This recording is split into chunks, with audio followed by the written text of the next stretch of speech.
आज का जो हमारा विषय है, अपना समय अतिरिक्त व्यय न करते हुए विषय पर आती हूं।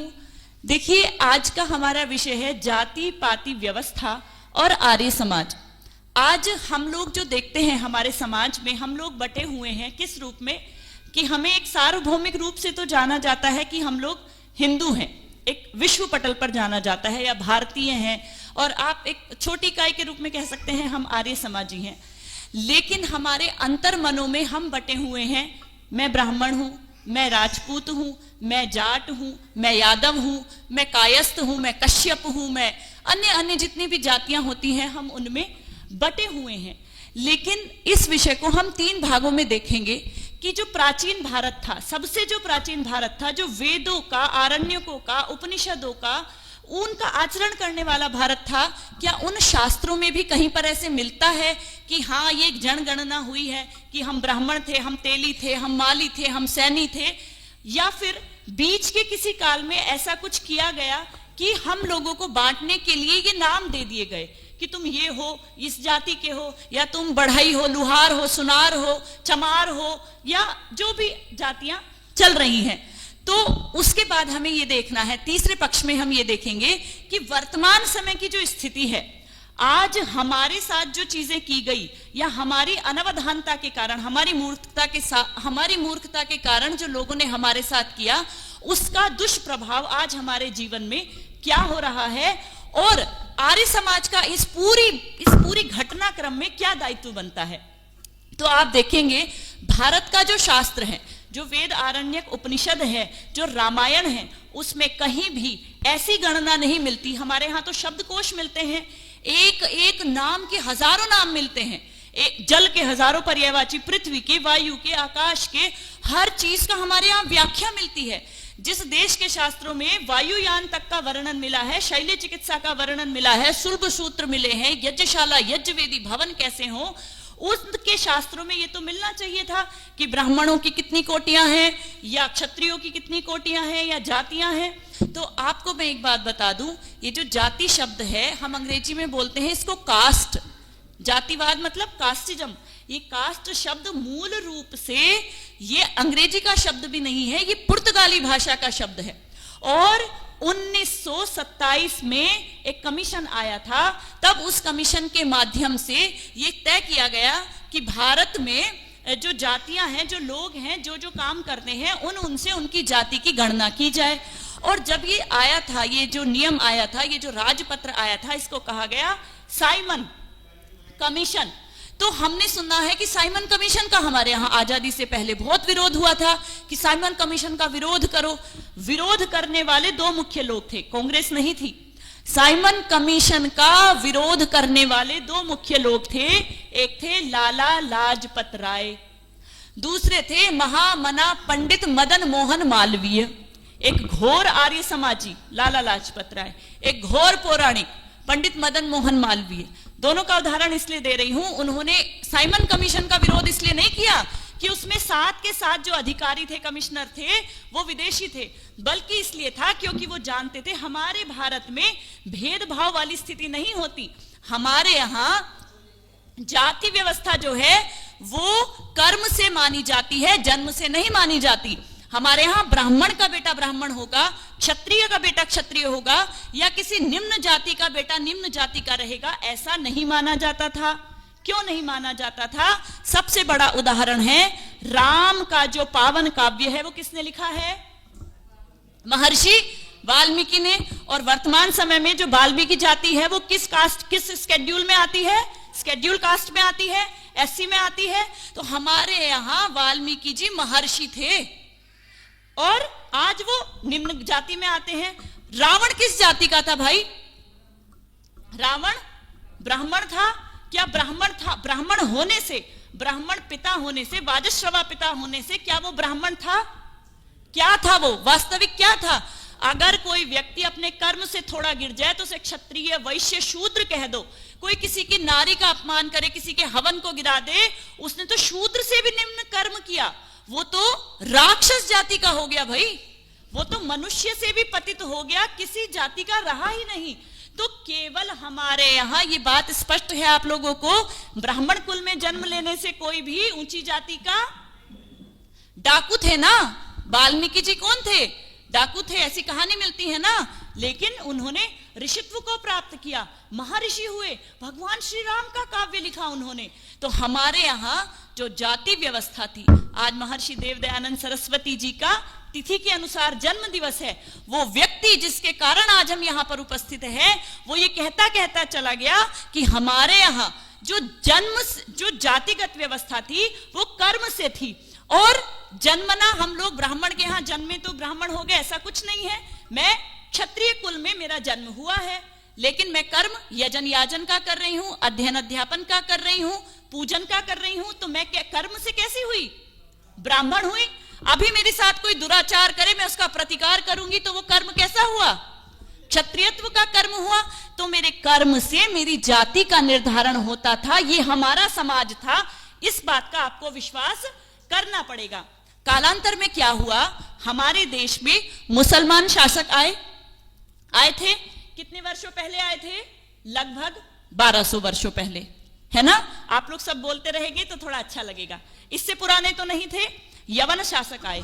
इस्लाम धर्म को इस धरती पर आए हुए कितने साल हुए हैं, इससे ज्यादा तो नहीं हुए। 1400 सालों का है आपका इस्लाम धर्म, उसमें भी 1200 साल लगभग पहले वो हमारे देश में आए हैं। और जब वो हमारे देश में आते हैं तो उन्होंने क्या किया, हमारे तक्षशिला, हमारे नालंदा, हमारे पाटलिपुत्र, बड़े बड़े विश्वविद्यालय, कहां एक पाकिस्तान में, कहां एक बिहार में, बड़े बड़े लगभग 50 विश्वविद्यालयों का नाश कर दिया, जला दिया, खत्म कर दिया। अब ब्राह्मणों को क्या लगा, जो पढ़ रहे थे, ब्राह्मण मतलब वो नहीं, मैं बार बार नहीं दोहराऊंगी, ब्राह्मण मतलब जो पढ़ रहे थे, यजनम याजनम तथा अध्ययनम अध्यापनम, जो पढ़ने पढ़ाने का, यजन याजन का काम करता था, उस बुद्धिजीवी वर्ग को ये लगा, अगर ये शिक्षा, ये यवन शासक हमें अपने बच्चों को नहीं पढ़ाने देंगे, हमें योग्य बच्चों को नहीं पढ़ाने देंगे, तो हम इस परंपरा को, इस वेद की संस्कृति को जीवित कैसे रखेंगे। तो उन्होंने क्या किया, अपने घर में अपने बच्चों को ही वेद, उपनिषद, आरण्यक आदि जितने भी वैदिक ग्रंथ थे, सनातन ग्रंथ थे, जो परंपराएं थी, उनको पढ़ाना शुरू कर दिया। अब जिन लोगों को ये शिक्षा नहीं मिली, जो लोग इसे पढ़ नहीं पाए, ये दोष उनका नहीं है कि वो निम्न हो गए, जिनको शिक्षा का अभाव था उनकी गलती नहीं है, जिनके कारण ये हुआ, जिन्होंने ऐसा वातावरण यहां पर दिया, उसके कारण कुछ लोग शिक्षा का अभाव में आ गए। अब इसका दूसरा उन्होंने क्या उपाय निकाला, उन्होंने ये निकाला कि देखो, मैं ना सुनार का काम बड़ा अच्छा करता हूं, गहने अच्छे बनाता हूं, तो मैं अपनी ये शिक्षा अपने बच्चों को दे जाता हूं। मैं लुहार का काम अच्छा करता हूं, मैं एक संगठन बना लेता हूं, ग्रुप में हम लोग रहते हैं और अपने बच्चों को लोहे का काम सिखा जाता हूं, शिल्प का कार्य सिखा जाता हूं, आदि अन्य जितनी भी कलाएं थी, लोग अपने अपने अपने अपने संगठनों में रहने लगे और एक ग्रुप बनता चला गया। आप ये बात कह सकते हैं कि हमारे यहाँ महाभारत में हमें वर्ग भेद देखने को मिलता है, महाभारत में इस तरह का भेदभाव देखने को मिलता है, लेकिन वहां पर भी कहीं से जाति व्यवस्था कर्म के अनुसार ही थी, जन्म के अनुसार नहीं थी। आचार्य जी भी आ गई हैं, आपको सादर नमन करती हूं। तो हमारे समाज में, हमारे परिवारों में, भारतीय संस्कृति में कभी भी जो व्यवस्था थी, हमारे जो लोग थे, ऐसा कहते हैं, जेएनयू में नारे लिखे हुए मिलते हैं, क्या लिखा हुआ मिलता है, ब्राह्मणों भारत छोड़ो। ये तो बहुत बड़ी बात है अपने आप में कि जेएनयू में ये कह दिया गया ब्राह्मणों भारत छोड़ो। तो क्या ब्राह्मण निम्न जाति के लोगों से नफरत करने लगे? क्या ब्राह्मणों ने ये कहा अब हम जो एससी कैटेगरी में आते हैं उनसे नफरत करते हैं, उनके साथ कोई संबंध नहीं रखेंगे? ये हमारे रक्त में ही नहीं है, हमारे खून में ही ये नहीं है कि हम ऊंचे हैं तो हम भेदभाव करेंगे। आप भारतीय संस्कृति में शिवालय में चले जाइए, विष्णु मंदिर में चले जाइए, देवी के मंदिर में चले जाइए। मैं कह रही थी हमारी अवधानता के कारण क्या हुआ, हम लोग किसी भी मंदिर में चले जाते हैं, कोई भेदभाव नहीं। मैं शिव के मंदिर में जाऊं, ऐसा नहीं है कि हनुमान के मंदिर में कोई मुझे जाने से मना करेगा। मैं बौद्ध धर्म के मंदिर में चला जाऊं, ऐसा नहीं है कि कोई मुझे जैन मंदिर में जाने को मना करेगा। और इसी मूर्खता के चलते हम मजारों पे भी जाने लगे, हम मस्जिदों में जाने लगे, हम चर्चों में भी जाने लगे। हमने ये तो पता था कि हमें स्वतंत्रता है अपनी धार्मिक मान्यताओं को लेकर के, लेकिन हमें यही नहीं पता था कि हमें जाना कहां है। लेकिन इस्लाम में ऐसा नहीं होता कि तुम चर्च जाओगे तो तुम मुस्लिम धर्म से निकाल दिए जाओगे। ईसाइयों में ऐसा नहीं होता कि तुम मस्जिद जाओगे और तो ईसाई भी रह जाओगे, या तुम मंदिर जाओगे या देवी के सामने हाथ जोड़ोगे तो तुम ईसाई भी रह जाओगे। ये केवल वैदिक सनातन परंपरा की ही विशेषता थी कि हम लोग अपनी धार्मिक मान्यताओं में स्वतंत्र थे, शिक्षा में स्वतंत्र थे, और वो शिक्षा भी हम अपनी योग्यता के हिसाब से अर्जन करके हमें उस वर्ण का नाम दे दिया जाता था। प्राचीन उदाहरणों की बात चल रही थी तो मैं आपको एक उदाहरण देना चाहूंगी। आपने महात्मा बुद्ध का नाम सुना है? महात्मा बुद्ध किस जाति में उत्पन्न हुए थे? क्षत्रिय जाति में, है ना, राजा के बेटे थे, क्षत्रिय जाति में उत्पन्न हुए थे। महात्मा बुद्ध ने पढ़ा, ध्यान लगाया, साधना की प्राप्ति की। मैं ये नहीं बता रही हूं बौद्ध धर्म क्या है, मैं ये बताना चाह रही हूं उन्होंने ज्ञान की प्राप्ति की, उन्होंने तपस्या की, बोध गया में उनको ज्ञान प्राप्त हुआ, अपने शिष्यों को उन्होंने ज्ञान दिया और कहा एशो धम्म सनातन, मेरे हिसाब से सनातन धर्म की ये व्याख्या है। तो कहने का मतलब यह है, अगर वो क्षत्रिय कुल में होते तो केवल युद्ध की ही शिक्षा दे सकते थे, लेकिन उन्होंने ध्यान साधना करके एक नया धर्म बनाया। वो धर्म आज किस रूप में है वो एक अलग विषय है, लेकिन हमारी संस्कृति पहले से ही इस चीज की स्वतंत्रता देती है कि आप अपने अनुसार किसी का भी सम्मान कर सकते हैं, अपने गुण कर्म स्वभाव को वैसा बना सकते हैं। आपने सम्राट हर्षवर्धन का नाम सुना है? चीनी यात्री ह्वेनसांग उनके समय में भारत आए थे। जब वो भारत आते हैं तो वो अपनी एक पुस्तक में ये लिखते हैं कि जो हर्षवर्धन थे वो बौद्ध धर्म का बहुत सम्मान करते थे, तो मेरे हिसाब से वो बौद्ध है। लेकिन सम्राट हर्षवर्धन के जो राज्य के कवि थे, जो राज दरबार के कवि थे, वो थे बाणभट्ट। बाणभट्ट ने अपनी कादंबरी में लिखा है कि जो सम्राट हर्षवर्धन थे वो शैव थे, शिव को मानने वाले थे। मतलब हमारे जो सम्राट थे वो हर विचारधारा का, हर जो संस्कृति थी, हर संप्रदाय का सम्मान करते थे। वो विरोध नहीं था, सम्मान करते थे। वो शैव मत का भी सम्मान करते थे और अन्य मत का भी सम्मान करते थे। आपने सम्राट अशोक का भी नाम सुना होगा। अफगानिस्तान से लेकर के कर्नाटक तक उनके लगभग 180 ताम्रपत्र, तालपत्र प्राप्त हुए हैं, जिसमें उनके द्वारा लिखे हुए वाक्य हैं। उन्होंने उसमें कहीं भी ये नहीं लिखा मैं सम्राट, मैं मानता हूं बौद्ध धर्म को, तो केवल मेरी मानो या केवल बौद्ध धर्म की मानो। उनके ताल पत्रों में स्पष्ट लिखा हुआ मिलता है श्रमणों का, ब्राह्मणों का सम्मान करना चाहिए। तो कहने का मतलब ये है, जो शिक्षा का, अध्ययन अध्यापन का, जो शास्त्रों की बात करता है वो ब्राह्मण कोटि में आता है, और इसके अतिरिक्त जो लोग अन्य कर्म करते हैं, जो सुरक्षा का कार्य करते हैं, वो क्षत्रिय कोटि में आते हैं, और जो वैश्य का कार्य करते हैं, व्यापार का कार्य करते हैं, और या कहिए समाज में जो व्यापार की जितनी भी व्यवस्था है उनको चलाते हैं, वो लोग कौन होते हैं? वैश्य होते हैं। सब कहते हैं कि इसका कोई आधुनिक उदाहरण दीजिए। ये तो प्राचीन उदाहरण हो गए, ये तो 1000 वर्ष पहले की बात हो गई, वर्तमान का कोई उदाहरण दीजिए। तो मैंने शुरू में एक नाम लिया था, 1927 में एक कमीशन आया था, साइमन कमीशन। साइमन कमीशन का विरोध किया था लाला लाजपत राय ने और महामना पंडित मदन मोहन मालवीय जी ने। लाला लाजपत राय जी कौन थे आप जानते हैं? पंजाब केसरी थे। लाला लाजपत राय जी बनिया जाति से थे। वो चाहते तो लाला रह जाते, अपनी दुकान खोलते, अपना काम करते, लेकिन लाला लाजपत राय जी ने किसके लिए काम किया? दलितोद्धार के लिए काम किया, दलितों को ऊपर उठाने के लिए काम किया। तो क्या वो दलित हो गए? लाला लाजपत राय जी ने जब साइमन कमीशन का विरोध किया, उसके विरोध में जब लाठीचार्ज हुई, 1928 में उनकी मृत्यु हो गई। उन्होंने ये कहा था, एक घटना मुझे याद आ रही है, वो अवश्य सुनाना चाहूंगी। उन्होंने ये बात कही थी कि मेरे शरीर पर पड़ी हुई एक एक चोट, ये जो राज्य यहां पर शासन कर रहा है, इसकी कील उखाड़ने का काम करेगा। और लगभग 1947 में भारत को आजादी मिल गई थी। 1928 में जब उनकी मृत्यु हुई, उनकी मृत्यु के 1 महीने बाद ही भगत सिंह ने, बट्टुकेश्वर दत्त आदि ने उनकी मृत्यु का बदला भी ले लिया था। ये एक अलग ही प्रसंग है। लाला लाजपत राय जी कौन थे? लाला लाजपत राय जी वो थे जिनसे क्रांतिकारियों ने कहा कि आप हमें थोड़ा सा धन दीजिए, हमें धन की आवश्यकता है।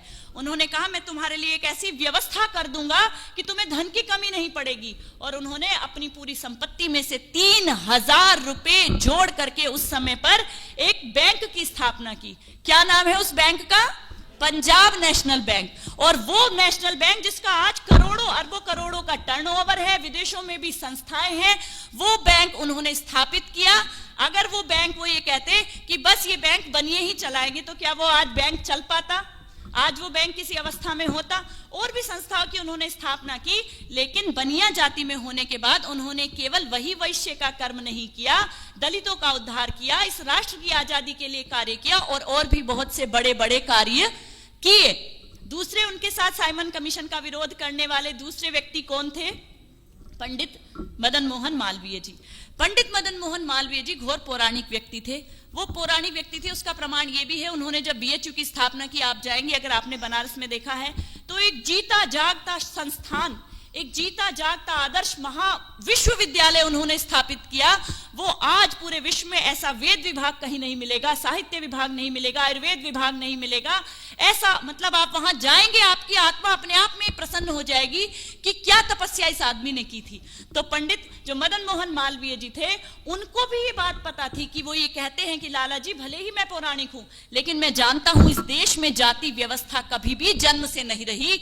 ब्राह्मण का बेटा अगर अयोग्य है तो वो कभी भी ब्राह्मण नहीं हो सकता। इस देश में जाति व्यवस्था कर्म से ही होनी चाहिए। और माननीय राहुल गांधी जी कहते हैं बिहार में जो जाति व्यवस्था की जनगणना हुई है वो ठीक हुई है। तो महामना मदन मोहन मालवीय जी ने भी इस चीज का विरोध किया। लाला जी की मृत्यु के बाद जब भगत सिंह ने उनकी मृत्यु का बदला लिया, तो भगत सिंह कौन थे? कौन जाति के थे? क्षत्रिय जाति के थे ना। लेकिन उनके जो दादाजी थे अर्जुन देव जी, वो आर्य समाजी थे। और आर्य समाज से उस व्यक्ति को ये आज कह देते हैं कि वो कम्युनिस्ट थे, वो इसे पढ़ रहे थे, उसे पढ़ रहे थे, ऐसा कुछ भी नहीं था। वो युवक जो था वो अपने दादा से प्रेरणा लेकर के जेल में भी पढ़ाई कर रहा था और कर्म से वो क्षत्रियत्व का कर्म कर रहा था। तो इस प्रकार हमारे देश में उन चीजों का विरोध किया गया। लेकिन 1932 और 31 में जातिगत जनगणना की गई। 4114 जातियां उस राजपत्र में लिखी गई और ये बताया गया तू तेली, तू बनिया, तू माली, तू सैनी, तू ब्राह्मण, तू जाट, तू त्यागी, और तुम लोग इस तरह से बटे हुए हो। लोगों ने फिर भी स्वीकार नहीं किया, कहा नहीं, हमारे यहां ये नहीं होता था, हम इसको स्वीकार नहीं करेंगे। क्यों नहीं करेंगे?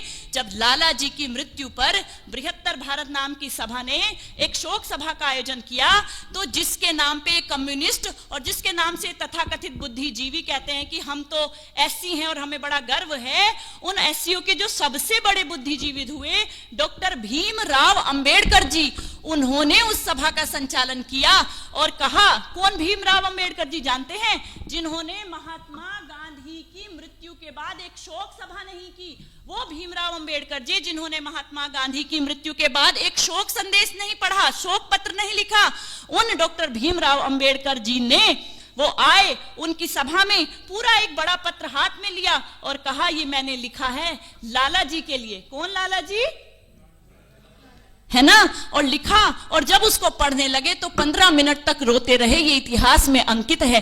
15 मिनट तक रोते रहे और कहा मेरा इतना साहस नहीं है कि मैं इसको पढ़ सकूं। और अंत में एक पंक्ति बोली कि मैं नास्तिक हूं, मैं डॉक्टर भीमराव अंबेडकर, मैं नास्तिक हूं, लेकिन आज दलितों का भगवान मर गया।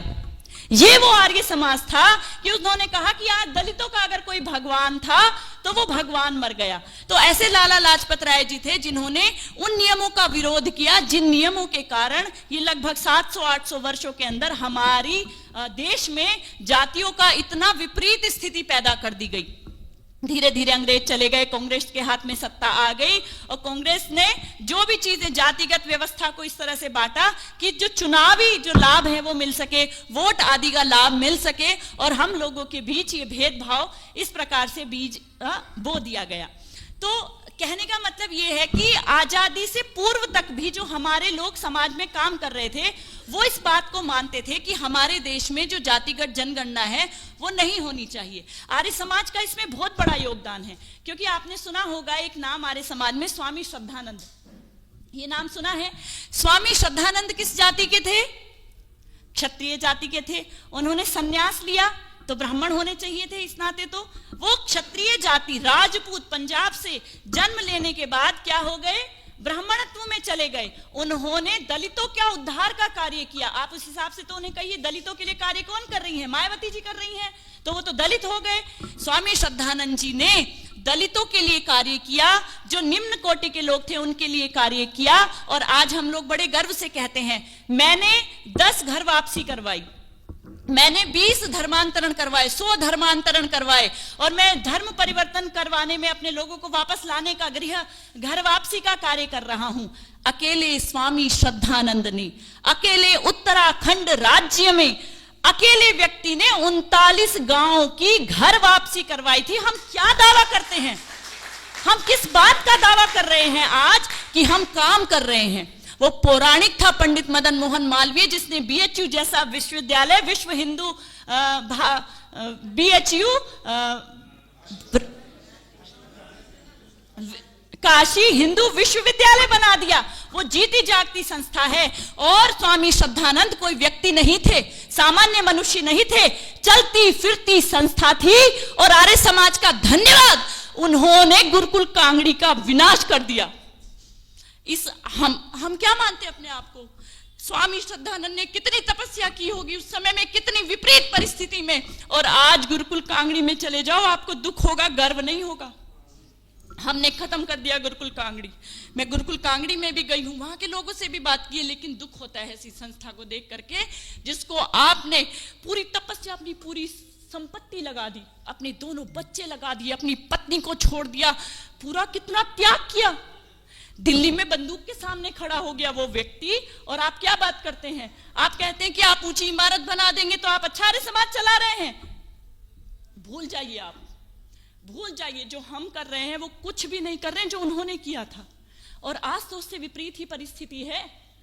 पहले तो अंग्रेज थे, वो कह रहे थे कि तुम नीचे हो, तुम ऊंचे हो। डार्विन ने एक थ्योरी बनाई, और उसमें, उस पत्र में उसने लिखा, जिसकी ऐसी ऐसी नाक है वो ऊंचा है, जिसके ऐसे ऐसा चेहरा है, रंग है, वो ऊंचा है, और जिसका ऐसा ऐसा रंग है वो नीचा है। हमारे यहाँ ऐसा भेदभाव नहीं था। हमारे यहाँ अष्टावक्र भी सबसे ऊंचा था। हमारे यहाँ ऐसा भेदभाव नहीं था। हमारे यहाँ पर क्षत्रिय होता था, शिखंडी भी युद्ध करता था। आप किस भेदभाव की बात कर रहे हैं? आप अपनी संस्कृति को पहचानेंगे नहीं तो कौन पहचानेगा? अगर हम अपनी संस्थाओं को, अगर हम अपनी संपत्तियों को, अगर हम अपने शास्त्रों को, अगर हम अपने गुरुकुलों को, और अगर हम अपने बच्चों को जो गुरुकुलों में पढ़ रहे हैं संरक्षण नहीं दे सकते, तो इन चिंतनों का कोई लाभ नहीं है। आप मेरी बात का विश्वास मानिए। बहुत ही बुरी स्थिति हो चुकी है। जो लोग अब आज हमें जातियों में बांट रहे हैं, जो लोग आज जेएनयू में ब्राह्मणों भारत छोड़ो लिख रहे हैं, जो लोग भारत तेरे टुकड़े होंगे इंशाअल्लाह इंशाअल्लाह कह रहे हैं ना, विश्वास मानिए, इस भारत के टुकड़े होंगे ही होंगे। पाकिस्तान हो गया, अफगानिस्तान कब का हो गया, बांग्लादेश हट गया, तो टुकड़े होने में कोई देर तो नहीं है। टुकड़े भी होंगे, लेकिन उससे पहले व्यक्ति व्यक्ति से कट जाएगा, मनुष्य मनुष्य से कट जाएगा। हम सबसे पहले किसी व्यक्ति से मिलते हैं तो उसकी जाति पूछते हैं, कोशिश करते हैं कि पता चले कि इसकी जाति क्या है, और जब हमें जाति का पता लग जाता है तब हम उस हिसाब से उसके साथ व्यवहार करते हैं। तो जो परंपरा हमें दे गए हमारे ऋषि मुनि महर्षि, लाला लाजपत राय, वीर सावरकर, क्या राहुल गांधी कहते हैं कि वीर सावरकर माफी वीर थे? अगर आप कहें कि वीरता की, जो क्षमता की, शक्ति की कोई मूर्ति है, वो वीर सावरकर थे, जिन्होंने दलितों के लिए इतना काम किया। आज हमारे महापुरुषों को टारगेट करके हमें ये दिखाया जा रहा है कि वो कुछ नहीं थे, लेकिन हमें अपने शास्त्रों से, हमें अपने ग्रंथों से ऊपर उठ करके वो इतिहास भी पढ़ना होगा, उन लोगों का परिचय भी पढ़ना होगा, ये भी जानना होगा कि हमने अपनी कितनी संपत्ति खराब कर दी केवल अपने गर्व के कारण, घमंड के कारण, नकली व्यवहार के कारण। ये जातिगत जो व्यवस्था है ना, मैं अभी कल परसों एक वीडियो देख रही थी, क्योंकि मैं बात कर रही थी जातिगत व्यवस्था की अपने साथ के मित्रों से, तो YouTube में भी वैसी ही एक वीडियो दिखाई। तो एक सर दिव्य कीर्ति जी हैं, मैं उनकी किसी भी बात का समर्थन नहीं करती हूं, लेकिन उन्होंने कहा कि मैं आर्य समाजी पृष्ठभूमि से आता हूं और मेरे घर में हमें अपनी जाति नहीं बताई जाती थी, बस हम आर्य हैं ऐसे बताया जाता था। तो कहने का मतलब यह है कि आर्य समाज के पास आज भी वो शक्ति है, वो विचार है, वो प्रेरणा है, वो आदर्श महापुरुष हैं, जिनको देख करके हम इस बात पर चिंतन कर सकते हैं कि कोई भी छोटा नहीं है, बड़ा नहीं है। हमारे यहाँ सब समान होते थे। अगर आप अपनी योग्यता के हिसाब से किसी विद्या को नहीं सीख पाते, किसी शिक्षा को नहीं सीख पाते, तो वो आपका भविष्य आपको आगे नहीं ले जाएगा। अगर कोई अभिनेता है, मान लीजिए कोई शाहरुख खान है, कोई अमिताभ बच्चन है, अगर उनके बच्चे अच्छी एक्टिंग नहीं करेंगे तो कोई करण जौहर उनका करियर नहीं बचाएगा। आप जिस भी क्षेत्र में हैं, आपको अपना सर्वश्रेष्ठ देना होगा, तभी आप ब्राह्मण हैं। क्या कहा गया है? वेद में कहा गया है, अगर प्रजापति का एक शरीर है तो ब्राह्मणों मुखम आसीत। तो ब्राह्मण जो हैं, जो शिक्षा करते हैं, जो अध्ययन अध्यापन करते हैं, जो पढ़ाई करते हैं, वो ब्राह्मण उस प्रजापति का मुख है। उरु तदस्य यद वैश्य, जो उसके पैर हैं वो वैश्य हैं, और जो बाहु हैं वो क्षत्रियत्व है। और पैरों के बिना भी समाज कभी चलता है क्या? कभी चल सकते हैं क्या? पहियों के बिना गाड़ी चल सकती है क्या? वो भी मुख्य साधन है। लेकिन शूद्र कुछ अलग से नहीं है। ब्राह्मण का बेटा अगर ब्राह्मणत्व का कार्य नहीं करेगा, रावण की तरह गलत कृत्य करेगा, तो वही शूद्र है। क्षत्रिय जाति में उत्पन्न होने वाला अगर कोई व्यक्ति क्षत्रियत्व से जीवन नहीं जी रहा, तो वही शूद्र है। शूद्र कोई तीसरा वर्ण अलग से नहीं है। ये बात आपको अपने स्तर पर इस समाज को बतानी होगी, क्योंकि लोग आजकल बहुत गर्व करते हैं कि मैं इस जाति से हूं, मैं इस बिरादरी से हूं। इस गर्व के चलते ही जो हमारी संगठन में शक्ति थी, संघे शक्ति कलियुगे का जो नारा था, वो कहीं ना कहीं नष्ट होते जा रहा है। और ये जो चीजें हैं, ये हमारे रक्त में नहीं, हम सबसे पहले छोटे छोटे बच्चों को आप देखेंगे तो छोटे छोटे बच्चे कहते हैं मैं जाट हूं। ऐसा वो गर्व करते हैं। वो इस बात पर गर्व नहीं करते कि मैं भारतीय हूं, या मैं हिंदू हूं, या मैं वैदिक हूं, या मैं सनातनी हूं। और इन सब चीजों को ठीक करने का जो सबसे अंतिम पड़ाव है, जो मैं कह रही थी, जो सबसे अंतिम उपाय है, वो उपाय क्या हो सकता है? वो उपाय हो सकता है शिक्षा। वैदिक परंपरा की जो शिक्षा थी, जो हमारी जो परंपरा की जो शिक्षाएं थी, जो वैदिक शिक्षा थी, यदि पुनः उन शिक्षाओं को लागू किया जाए तो ही इसका उपाय, तो ही इसका निवारण हो सकता है। किस रूप में, उसको आपको एक बार समझना होगा। भारत की जो व्यवस्था थी, ऋषि महर्षियों ने 4 रूप में व्यवस्थित की थी। ब्राह्मण, क्षत्रिय, वैश्य, शूद्र। ये आपको पता है, बताने की आवश्यकता नहीं है। ये वर्ण थे 4। इन 4 वर्णों को 4 आश्रमों में भी बांटा गया था। ब्रह्मचर्य आश्रम, गृहस्थ आश्रम, वानप्रस्थ, संन्यास। तो जो 4 आश्रम थे, आश्रम का क्या अर्थ होता है? आ का अर्थ होता है सहित, श्रम का मतलब होता है परिश्रम, जिसमें हम परिश्रम के साथ रहते हैं, श्रम के साथ रहते हैं।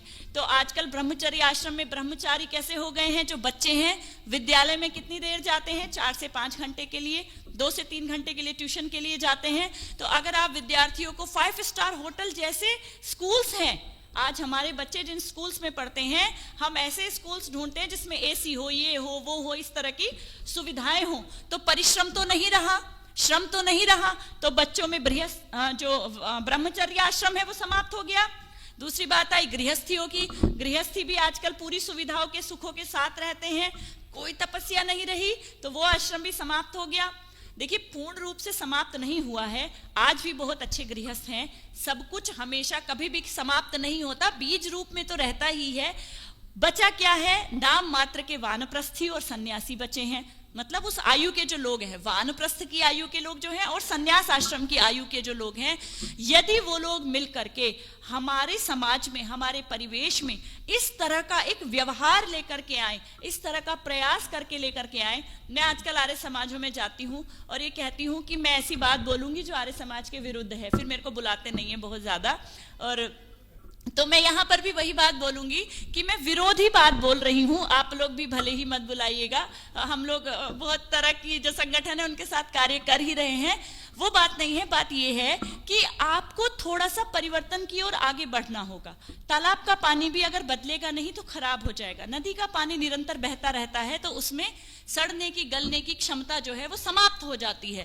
मैं इसलिए ये बात कह रही हूँ, आपको परिवर्तन के लिए उन लोगों के बीच में जाना होगा। जो मैं पहले घटना बता रही थी ना शुरुआत में यहाँ आने की, वो घटना मेरे को बताने नहीं दी। मैं उसमें ये बताना चाह रही थी कि जो मोहन गार्डन आर्य समाज है ना, वहां पर छोटे छोटे से घर हैं। उन घरों में जा जा करके लोग हवन कर रहे थे। मंगोलपुरी आर्य समाज में ये साक्षात, ये व्यक्ति नहीं है, ये पूरी संस्था है। ये दूसरा महिला श्रद्धानंद है। ये महिला श्रद्धानंद बैठी है आपके सामने। ये मंगोलपुरी नाम सुना है? बुद्ध विहार, मंगोलपुरी, वहां पर इस मंच से छोटे छोटे घर हैं। इस हॉल में तो वहां पर एक पूरा मतलब कस्बा ही बस जाएगा, इतने छोटे छोटे घर हैं। इन्होंने वर्षों तक रविवार को अपने पैसे, अपना यज्ञकुंड, अपनी समिधा, अपनी सामग्री, अपना सब कुछ, घी, सब कुछ अपना ले जा करके वहां पे हवन, मैं भी इनके साथ ही हम लोग जाते थे और हवन किया है। आज भी वो लोग हमारे साथ जुड़े हुए हैं। उनके बच्चों का जन्मदिन होता है, हम प्रयास करते हैं जाने का। इतने मात्र से आप सोचेंगे कि आप संभाल ले जाएंगे, बचा ले जाएंगे, तो विश्वास मानिए वो दिन दूर नहीं। उन्हें भी ये विश्वास था कि पाकिस्तान को कभी अलग नहीं होने देंगे, लेकिन हो गया। उन्हें भी ये विश्वास था उसके कुछ वर्षों बाद ही बांग्लादेश जैसा कुछ नहीं होगा, लेकिन हो गया। आपको भी यही विश्वास हो रहा होगा ये संस्था हमारी रहेगी, लेकिन ऐसा नहीं है। कब इसमें बकरी चलाने का एक गौशाला खोल दी, गौशाला तो खैर इस्लाम धर्म में नहीं होती, कब यहां पर क्या कर दिया जाएगा वो आपको भी उस बात का अंदाजा नहीं है। तो समाधान के रूप में आपको उतरना होगा अपनी ऊंचे विचारधारा से नीचे लोगों के साथ, सामान्य लोगों के साथ, जिन लोगों के पास सुविधाएं नहीं है, उनकी गलती नहीं है। अगर आप उन तक सुविधाएं नहीं ले जा रहे हैं, अगर आप उन तक अपना व्यवहार, विचार, केवल आर्य प्रतिनिधि सभा का दायित्व है क्या? आर्य प्रतिनिधि, मैंने एक आर्य समाज में कहा ऐसे ऐसे ऐसे ऐसे करके हम प्रकल्प चला रहे हैं, आप भी उसमें जुड़िए। अरे बहन जी, 200वीं जयंती है, महर्षि दयानंद सरस्वती की जन्म शताब्दी है, और आर्य प्रतिनिधि सभा या यहाँ की प्रतिनिधि सभाएं या जितने भी संगठन हैं वो बहुत कार्य कर रहे हैं, और हम वो हवन चला रहे हैं। तो आप क्या कर रहे हैं? आपकी आर्य समाज क्या कर रही है? आपका क्या दायित्व है? आप किन लोगों से मिल करके किन बच्चों को गुरुकुल भेज रहे हैं? इनकी संस्था ने पता नहीं कितने बच्चे गोद लेकर के उनके पढ़ने पढ़ाने की व्यवस्था कर दी। जिन बच्चों को ये पढ़ाएंगे, क्या वो बच्चे कल को समाज में उतर के कार्य नहीं करेंगे? तो यदि आप किन्हीं बच्चों का दायित्व लेते हैं, आप अपनी कॉलोनी का दायित्व लेते हैं, आपके यहाँ तो गरीब कुछ तो होगा, झुग्गी झोपड़ी जे कॉलोनी आसपास कहीं तो होगी। अगर आप जा करके अपनी संस्थाओं में कार्य करते हैं, तो ये जो जातिगत दुर्व्यवस्था है, ये हमारे शास्त्रों में नहीं थी, ये तो आप समझ गए होंगे। ये हमारे वेदों पुराणों में नहीं थी, ये भी आप समझ गए हैं। ये हमारे लोगों में नहीं थी, ये भी आप समझ गए हैं। लेकिन ये जो वाम पंथ हमारे देश में आ गया है, वाम पंथ के पीछे छिपा हुआ जो इस्लाम हमारे देश में आ गया है, इसके कारण हमारे देश में ये जाति व्यवस्था इतनी दूषित हो गई है। और इस दूषित जाति व्यवस्था को ठीक करने का दायित्व केवल आर्य समाज का है, क्योंकि आर्य समाज में स्त्री ही ब्रह्मा बभूविथ, स्त्री को भी पढ़ाने बिठा दिया है।